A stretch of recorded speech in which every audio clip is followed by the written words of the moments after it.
ഈ ഡിയോക്സി റൈബോ എന്ന് പറയുന്നത് എന്താണ്? ഷുഗർ ആണ് അല്ലെ, ഷുഗർ ആണ്.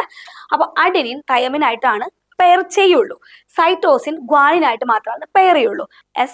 എസിലെ എയും ഗോൾഡിലെ ജി എടുക്കുക. അപ്പൊ എയും ജിയും പ്യൂരിൻസ് ആണ്, ബാക്കിയെല്ലാം പിരമിഡിൻസ് ആണെന്ന് ഓർത്തിരിക്കുക. ഒന്ന് എക്സ്ട്രാ ഒന്ന് ആലോചിക്കുക, 2-amino-6-oxo ഡൈഹൈഡ്രോ പ്യൂരിൻ എന്ന് ആലോചിക്കുക. Hi everyone, welcome back to Edus International Academy. What is DNA? എന്താണ് DNA? നമ്മൾ ചെറിയ ക്ലാസ് മുതൽ പഠിക്കുന്നതാണ് DNA അല്ലേ. അപ്പൊ DNA കുറച്ച് ഇമ്പോർട്ടൻറ്റ് പോയിന്റ്സ് ആണ് നമ്മൾ നോക്കാൻ പോകുന്നത്. ഓൾറെഡി നമ്മൾ പഠിച്ചിട്ടുള്ളതാണ്. അപ്പൊ നമുക്കതൊന്നുകൂടെ ഒന്ന് ഓർത്തെടുക്കാം. എന്താണ് DNA? DNA സ്റ്റാൻഡ്സ് ഫോർ എന്താണ്? ഡിയോക്സി റൈബോസ് ന്യൂക്ലിക് ആസിഡ് ആണ് അല്ലെ. ഡിയോക്സി റൈബോസ് ന്യൂക്ലിക് ആസിഡ് ആണ്. It is a long molecule made up of എന്താണ്? Monomers called nucleotides. ഓക്കെ, അപ്പൊ നമുക്കറിയാം DNA എന്താണ്? ഡിയോക്സി റൈബോസ് ന്യൂക്ലിക് ആസിഡ് ആണ്. It is a long molecule ആണ്, മേഡ് അപ്പ് ഓഫ് മോണോമേഴ്സ്. അതിനെന്ത് പറയാ? ന്യൂക്ലിയോടൈഡ്സ് എന്നാണ് പറയാ. ശ്രദ്ധിക്കുക, ന്യൂക്ലിയോടൈഡ്സ്. അപ്പൊ നമുക്കറിയാം DNA, deoxy ribose nucleic acid. ഈ ഡിയോക്സി റൈബോ എന്ന് പറയുന്നത് എന്താണ്? ഷുഗർ ആണ് അല്ലെ, ഷുഗർ ആണ്. Then nucleic acid, macro molecule. Store the genetic material. അപ്പോൾ DNA എന്താണെന്ന് അറിയാലോ അല്ലെ. അപ്പോൾ ഇവിടെ നോക്കുകയാണെങ്കിൽ ഇവിടെ ഫോസ്ഫേറ്റ് ഉണ്ട്, ബേസ് ഡിയോക്സി റൈബോസ് ഷുഗർ. അപ്പോൾ ഡിയോക്സി റൈബോസ് ന്യൂക്ലിക് ആസിഡ് ആണ്. ആ ഒരു മോണോമേഴ്സ് എന്ന് പറയുന്ന പേര് ഒന്ന് ഓർത്തിരിക്കുക, ന്യൂക്ലിയോടൈഡ്സ് എന്നാണ്. The twisted ladder shape is called a double helix structure അല്ലേ. ഡബിൾ ഹെലിക്സ് സ്ട്രക്ചർ അഥവാ വാട്സൺ ക്രിക്ക് മോഡൽ അല്ലേ. ജെയിംസ് വാട്സൺ ആണ്, ക്രിക്കും കൂടിയിട്ടാണ് ഈ DNA ഒരു ഡബിൾ ഹെലിക്സ് ആ ഒരു മോഡൽ കണ്ടുപിടിച്ചിട്ടുള്ളത്. അപ്പൊ നമ്മൾ ഡബിൾ ഹെലിക്സ് സ്ട്രക്ചർ അല്ലെങ്കിൽ നമ്മൾ വാട്സൺ ക്രിക്ക് മോഡൽ എന്നൊക്കെ നമ്മൾ പറയാറുണ്ട്. അതൊക്കെ നമ്മൾ ഓൾറെഡി പഠിച്ചിട്ടുള്ളതാണ്. ഓക്കെ, ഇനി നമുക്ക് നൈട്രോജൻ ബേസ് നോക്കാം. നൈട്രോജൻ ബേസ് DNA നോക്കുവാണെങ്കിൽ അഡിനിൻ, തയമിൻ, പിന്നെ എന്താണുള്ളത്? Cytosine, then guanine. ഓക്കെ, അപ്പോൾ അഡിനിൻ, തയമിൻ, സൈറ്റോസിൻ, ഗ്വാനിൻ. പേരാരും മറക്കരുത്. എന്തായിരുന്നു? Adenine, thymine, cytosine, then guanine ആണുള്ളത്. ഓക്കെ, ദെൻ നമ്മളിവിടെ സ്ട്രക്ചർ നോക്കുകയാണെങ്കിൽ nucleotide. Backbone of DNA is formed by alternating sugar and phosphate held together by a strong bond. Okay, then ഇവിടെ നോക്കുകയാണെങ്കിൽ the rungs of this ladder formed by 4 nitrogen bases and are held together by a weak hydrogen bond ആണ്. Okay, അപ്പോൾ ഈ strong ബോണ്ടും week ബോണ്ടും ഒക്കെ ഒന്ന് അറിഞ്ഞിരിക്കുക. നമുക്ക് next ഈ ഇമേജ് കാണുമ്പോൾ ഒന്നുകൂടി കൃത്യമായിട്ട് മനസ്സിലാവും. ഓക്കെ, അപ്പോൾ ഇവിടെ ന്യൂക്ലിയോടൈഡ്സ്, ഇവിടെ ഹൈഡ്രജൻ ബോണ്ട് ആണ് ഓർത്തിരിക്കുക. ഇവിടെ ഷുഗർ ആൻഡ് ഫോസ്ഫേറ്റ്സ് ആണ് കേട്ടോ. ഷുഗർ ആൻഡ് ഫോസ്ഫേറ്റ് ആണ് ഇവിടെ ഫോം ചെയ്തിരിക്കുന്നത്. ഇവിടെ അതൊരു സ്ട്രോങ് ബോണ്ട് ആയിരിക്കും. അത് ടുഗദർ ചെയ്യാനായിട്ട് അതൊരു സ്ട്രോങ് ബോണ്ട് ആയിട്ടാണ്. ഓക്കെ, ടുഗദർ ഇരിക്കുന്ന സ്ട്രോങ് ബോണ്ട് വഴിയാണ്.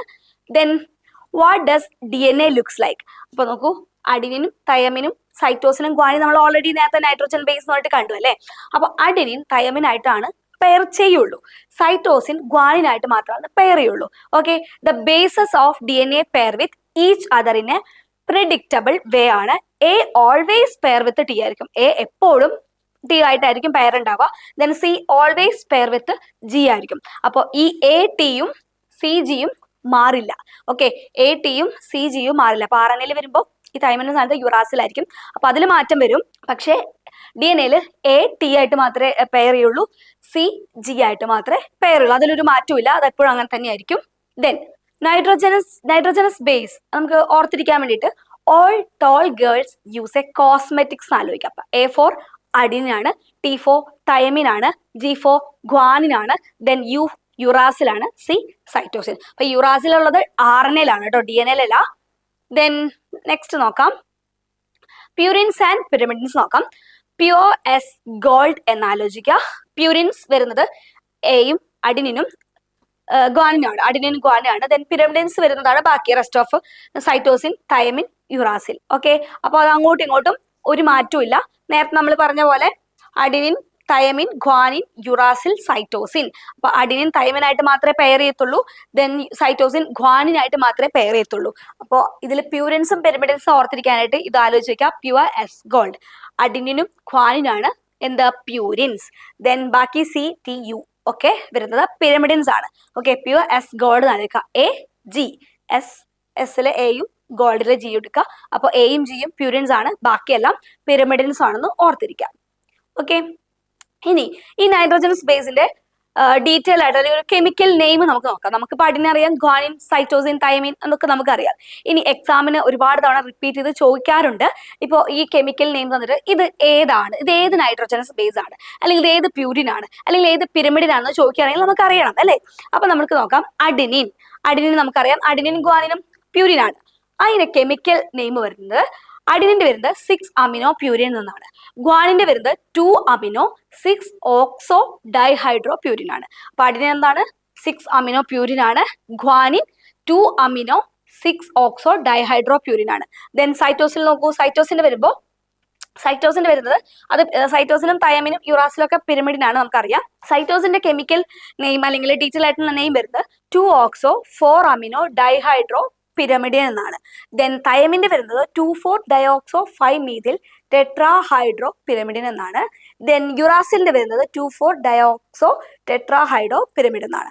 ഓക്കെ, അപ്പൊ ലാസ്റ്റ് ആദ്യം കാണുമ്പോൾ എളുപ്പം തോന്നും 6-അമിനോ പ്യൂരിൻ, അത് സിമ്പിൾ ആയിട്ടുള്ളതാണ്. പക്ഷേ താഴത്തോട്ട് വരുമ്പോൾ കെമിക്കൽ നെയിം കുറച്ച് ടഫാണ്.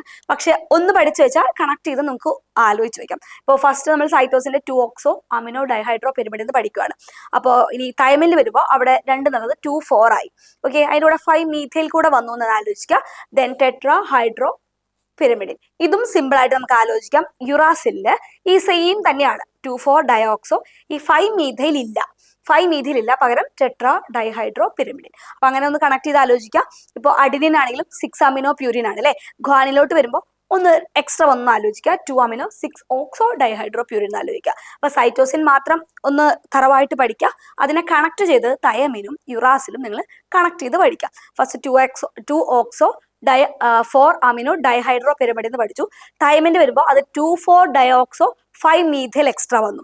പക്ഷെ താഴത്ത് ഈ യുറാസിൽ ഈ 5-മീഥൈൽ ഇല്ല, ബാക്കി സെയിം തന്നെയാണ് തൈമിലുള്ളതും. ഓക്കെ, അപ്പൊ അത് മാത്രം ഒന്ന് ആലോചിച്ചാൽ കണക്ട് ചെയ്ത് ബാക്കിയൊന്നും നിങ്ങൾക്ക് ആലോചിക്കാൻ പറ്റും. ഓക്കെ, അപ്പോൾ ഇത്രയേ ഉള്ളൂ. DNA സിമ്പിൾ ആയിട്ടുള്ള ഒരു ഏരിയ ആണ്. മെയിനായിട്ട് ഈ ടേബിൾ ആണ് നിങ്ങൾ ഫോക്കസ് ചെയ്യേണ്ടത്. ബാക്കി എല്ലാ കാര്യങ്ങളും നമുക്ക് അറിയാം, ന്യൂക്ലിയോടൈഡും അതുപോലെ തന്നെ ഹൈഡ്രജൻ ബോണ്ടും സ്ട്രോങ് ബോണ്ടും നൈട്രോജൻ സ്പേസും ഒക്കെ നമുക്ക് പ്യൂരിൻസ് പിരമിഡിൻസ് ഒക്കെ നമുക്കറിയാം. അത് A-TO ആയിട്ടാണ് പെയർ ചെയ്യുക, C-GO ആയിട്ടാണ് പെയർ ചെയ്യുക എന്നൊക്കെ നമുക്ക് അറിയാം. പിന്നെ നമുക്കൊരു കൺഫ്യൂഷൻ വരാൻ സാധ്യതയുള്ളത് ഈ കെമിക്കൽ നെയിമിലാണ്. ഓക്കെ, കുറച്ച് ലെങ്ത് ഉള്ളതുകൊണ്ട് നമുക്ക് കൺഫ്യൂഷൻ വരും. അപ്പോൾ റിപ്പീറ്റ് ചെയ്ത് ഒന്ന് പഠിക്കുക. അപ്പോൾ ഈ നൈട്രോജനസ് ബേസും അതിന്റെ ടൈപ്പും അതിന്റെ കെമിക്കൽ നെയിമും ഇമ്പോർട്ടന്റ് ആണ്.